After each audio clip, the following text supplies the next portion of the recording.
rajouter pour les personnes qui ne veulent pas forcément acheter pour habiter.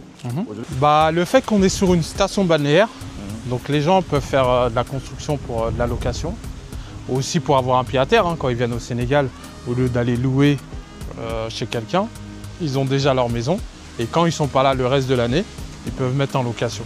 Donc ça c'est un très très bon investissement parce que la zone y prête. Après il y en a beaucoup aussi qui achètent en entendant que les prix augmentent. C'est vrai que le fait que plus les infrastructures vont être en place, plus les prix de l'immobilier vont augmenter clairement. C'est vrai que sur cette zone-là de Pointe-Sarène, c'est un très très bel avantage d'investir ici, quoi. Okay. Avant de te parler du terrain, je vois que la zone elle se développe, mais concrètement dans 5 ans, il y aura quoi ici? Ici, normalement, en fait, ce qui est prévu sur le plan général, c'est des zones résidentielles. Donc comme je dis résidentielles, c'est des zones d'habitation ouvertes. D'accord? Donc toute cette zone, on a fait un plan général, donc c'est la commune qui a fait le plan d'aménagement, ce qui permet pour nous de pouvoir vendre des parcelles de 300 mètres carrés. C'est pour ça qu'ils sont prédéfinis à vendre des parcelles de 300 mètres carrés. Donc après là, d'ici le second semestre, on va commencer tous la viabilisation.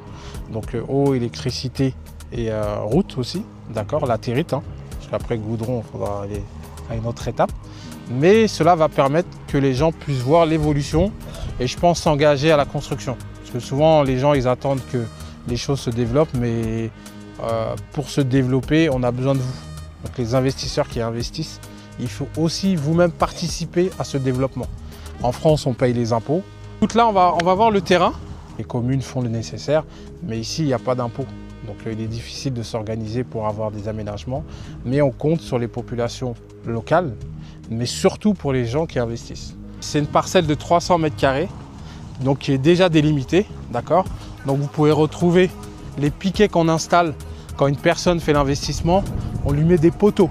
Donc c'est des poteaux en béton armé, d'accord? À chaque extrémité du terrain, il y a le deuxième qui est là-bas, vous avez le troisième qui est là-bas et le quatrième qui est juste ici.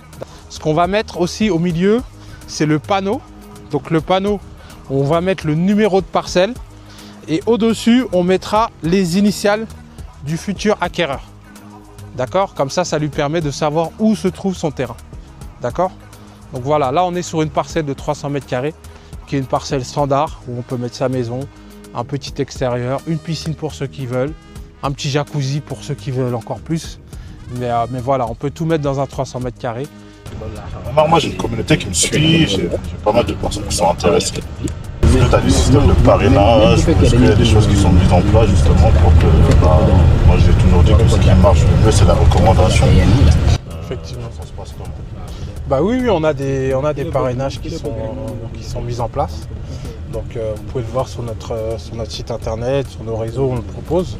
Donc souvent les gens qui ont investi veulent aussi encourager et faire participer aussi les membres de leur famille ou leur entourage.